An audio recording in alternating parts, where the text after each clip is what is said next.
সেটা দিতে পারি যে উই হ্যাভ ইটেন রাইস। আমরা ভাত খেয়েছি। এটা হচ্ছে প্রেজেন্ট পারফেক্ট টেন্স। এখন আমি যে বললাম হ্যাভ বা হ্যাজ হয় কোথায়? ওই যে পৃথিবীতে শুধুমাত্র তিনটা টেন্স। কয়টা টেন্স? তিনটা টেন্স। ভালো করে মনে রাখবেন, পৃথিবীতে শুধুমাত্র তিনটা টেন্সে থার্ড পারসন সিঙ্গুলার নাম্বারের কাজ আছে আলাদা। এছাড়া আর কোনো টেন্সে থার্ড পারসন সিঙ্গুলার নাম্বার আলাদা কাজ নাই। তার মধ্যে মেইনটা হচ্ছে প্রেজেন্ট সিম্পল টেন্স, যেখানে থার্ড পারসন সিঙ্গুলার নাম্বার হলে ভার্বের সাথে এস অথবা ইয়েস অ্যাড হয়। নেগেটিভ বা ইন্টারগেটিভ করতে গেলে ডাজ হয়, ডু এর জায়গায় কি হয়? ডাজ হয়। আর বাকি যে দুইটা টেন্স, সেই দুইটা টেন্স হচ্ছে প্রেজেন্ট পারফেক্ট এবং প্রেজেন্ট পারফেক্ট কন্টিনিউয়াস। তাহলে দেখো, প্রেজেন্ট সিম্পল টেন্সে ভার্বের সাথে এস বা ইয়েস অ্যাড হয় যখন সেটা third person singular number subject, ঠিক আছে? আর প্রেজেন্ট পারফেক্ট এবং পারফেক্ট কন্টিনিউয়াস টেন্সে শুধুমাত্র হ্যাভের জায়গায় কি হবে? হ্যাজ হবে। যদি এখানে উইয়ের জায়গায় আমি দিতাম শি, তাহলে কি হতো? হ্যাজ হতো। কি হতো? শি হ্যাজ ড্রাইভেন দি কার। সেই গাড়িটা চালিয়ে, ঠিক আছে? এই হচ্ছে ব্যাপার। তাহলে এবার আসো আমরা প্যাসিভ করব। প্যাসিভ করা খুবই সহজ। সব প্রকার পারফেক্ট টেন্সে শুধুমাত্র বিন অ্যাড হয়। এক্সট্রা কি অ্যাড হয়? বিন। BEEN। সব প্রকার পারফেক্ট টেন্সে কি অ্যাড হয়? বিন। তাহলে রাইস হয়ে যাবে সাবজেক্ট। রাইস ছিল কি? অবজেক্ট। এখন হয়ে যাবে কি? সাবজেক্ট। রাইস হয়ে যাবে এখন সাবজেক্ট। তাহলে রাইসের সাথে কি হ্যাভ বসবে না হ্যাজ বসবে? Sir has. অবশ্যই হ্যাজ বসবে, কারণ রাইস হচ্ছে থার্ড পারসন সিঙ্গুলার নাম্বার। কয়টা ভাত সেটা আমি কোনোদিনও গুনতে পারবো না, তাহলে এই জন্য সিঙ্গুলার ধরতে হয়। কি ধরতে হয়? সিঙ্গুলার ধরতে হয়। তাহলে হবে হ্যাজ। কি হবে? হ্যাজ। আর কি থাকবে বললাম? এক্সট্রা বিন। এক্সট্রা অক্সিলারি কি থাকে? বিন। এরপরে ভার্ব যেটা থাকবে সেটার পাস্ট পার্টিসিপল তো আগেই ছিল। প্রেজেন্ট পারফেক্ট টেন্সে এমনিতেই পাস্ট পার্টিসিপল থাকে, সেটাই বসে যাবে। তাহলে ইটেন, এরপরে বাই, এরপরে উই হয়ে যাবে আস। এইটা করি এবার। তার মানে কি দেখো, যে ইটেন যে ভার্বটা, এটা এমনিতেই পাস্ট পার্টিসিপল। এটা কি? Past participle. আর প্যাসিভে হয় কি? Past participle. তাহলে তোমাকে মেইন ভার্ব ব্যাপারে চিন্তা করতে হচ্ছে না।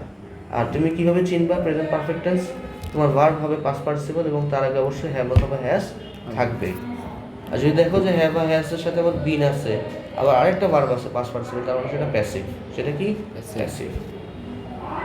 তাহলে শি হ্যাজ ড্রাইভেন দি কার। তাহলে দি কার হয়ে যাবে এখন সাবজেক্ট। দি কার। দি কারের সাথেও হ্যাজ হয়।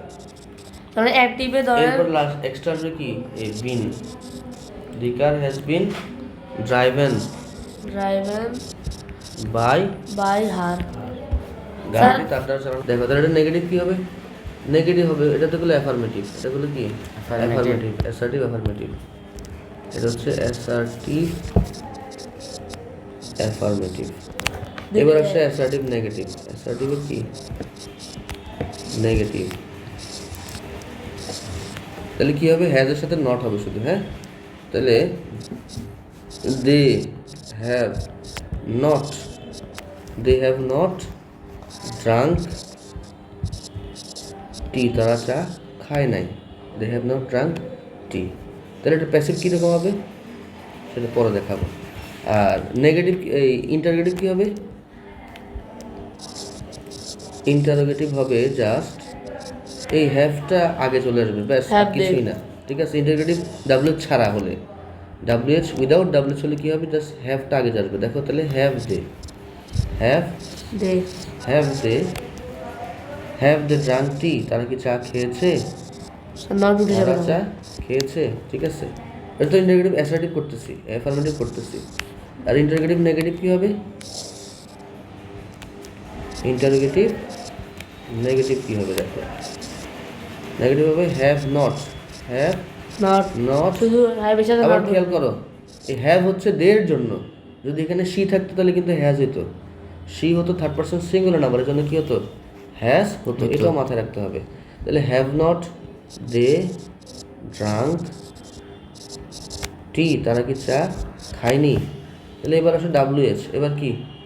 WH শুধু হুটার ক্ষেত্রে ব্যতিক্রম। হু এর ক্ষেত্রে শুধু ব্যতিক্রম। হুটা বলে দিছি, আর বারবার বলবো না। তাহলে দেখো ডাব্লিউএইচ কি হবে By whom? ওয়াই অথবা when have they drunk tea, তারা কখন চা খেয়েছে।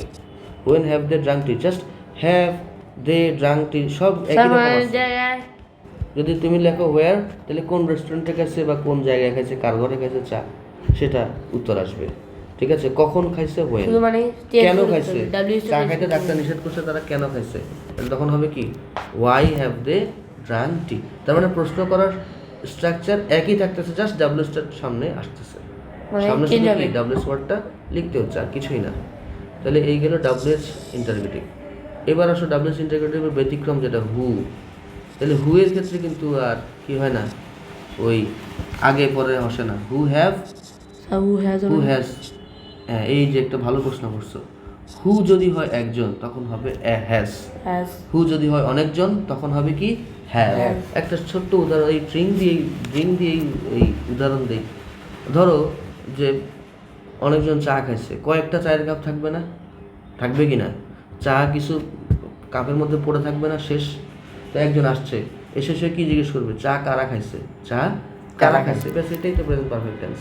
তখন হু হয়ে যাবে হ্যাভ। বুঝতে পারছো, হু এর সাথে কি হবে কারণ হ্যাভ এটা হবে। plural বোঝাচ্ছে। হ্যাঁ, কারণ প্লুরাল বলে কি হয় হ্যাভ হয়। Have। তাহলে হু হ্যাভ ড্রাঙ্ক টি, কে চা পান করেছে। স্যার হ্যাজ হবে না? আর যদি একজন একটা কাপ যদি দেখা যায় যে একটা কাপ আছে চায়ের আধোয়া, তাহলে সেটা কি হবে হু হ্যাজ ড্রাঙ্ক টি। ঠিক। এই হু কি হয়, হু এর ক্ষেত্রে সিঙ্গুলারও হতে পারে প্লুরালও হতে পারে। ঠিক আছে, ক্ষেত্র বিশেষে যখন আমি একজনের কথা বলবো তখন হু এর সাথে হ্যাজ হবে, কিন্তু যখন আমি অনেকজনের কথা বলবো হু এর সাথে কি হবে হ্যাভ হবে। have তাহলে এবার আসো সবগুলোকে প্যাসিভ করি আমরা। তাহলে প্রথমটা হচ্ছে দে হ্যাভ নট ড্রাঙ্ক টি, তাহলে টি হয়ে যাবে সাবজেক্ট। Subject। টি যেহেতু থার্ড পারসন সিঙ্গুলার নাম্বার কি হবে হ্যাভ। টি হ্যাজ টি তারপর হ্যাজ হবে not not being been drunk tea drunk By- by her এই যে দে আছে them দেম, সহজ না, সহজ। Have they drunk tea, tea have এই প্যাসিভেও হ্যাভ আগে থাকবে, কারণ প্রশ্ন তো, এটা ইন্টারগেটিভ না, প্রশ্ন অ্যাক্টিভে হ্যাভ আগে থাকবে, প্যাসিভে কি থাকবে আগেই থাকবে। থাকবে। তাহলে প্রথমেই আসবে, have এবার হ্যাভ আসবে না, স্যার হ্যাজ হ্যাভ হবে কারণ এটা কেন, টি কারণ বোঝাচ্ছে টি এর কথা বলতেছে, টি অবজেক্ট সাবজেক্ট হয়ে যাবে না, নিলে।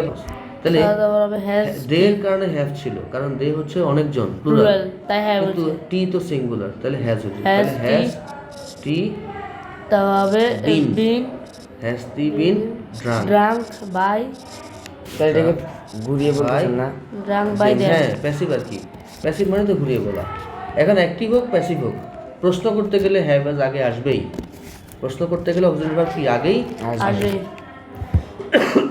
তাহলে আবার একটি, তাহলে কি হবে হ্যাজ নট, এখানে কি হবে হ্যাজ নট, কারণ নেগেটিভ, তাই not হ্যাজ আসবে not tea tea been been drunk drunk, ওই আগের মতো drunk by by them. them সহজ এবার দেখো হোয়েন, তাহলে এই হোয়েন আগেও, এখানেও হোয়েন আগে থাকবে, কারণ ডাব্লিউ হচ্ছে হোয়েন হ্যাজ has ট্রি, ওই হ্যাভ এর আগে থাকবে। প্রশ্ন করলে ডাব্লিউএইচ, আমি যখন ডাব্লিউএইচ দিয়ে প্রশ্ন লিখছি তখন হ্যাজও তো ছিল সেকেন্ডে, এখানেও ডাব্লিউএইচ এর পরেই সেকেন্ডে কি থাকবে হ্যাজ থাকবে। কেন, কারণ এটা তো প্রশ্ন করতে গেলে অক্সিলারি ভার্ব আগে থাকবেই।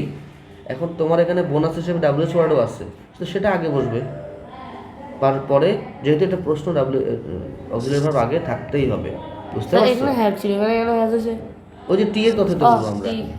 টি এর জন্য তো হ্যাজ হচ্ছে। তাহলে when has tea been been drunk drunk by them, কখন তাদের দ্বারা চা খায়, আমি- তাহলে কি হবে By by whom? Whom whom has has tea tea been been drunk. drunk কারণ কি বাইটা আগে ছিল হ্যাঁ ভেরি গুড, কার দ্বারা চা খাওয়া হয়েছে হয়েছে। আচ্ছা, কার এই হয়ে গেলো একেবারে ওভারঅল প্রেজেন্ট পারফেক্ট টেন্সের অ্যাক্টিভ টু প্যাসিভ সব কিছু, আর কিছু বাকি নাই আসলে।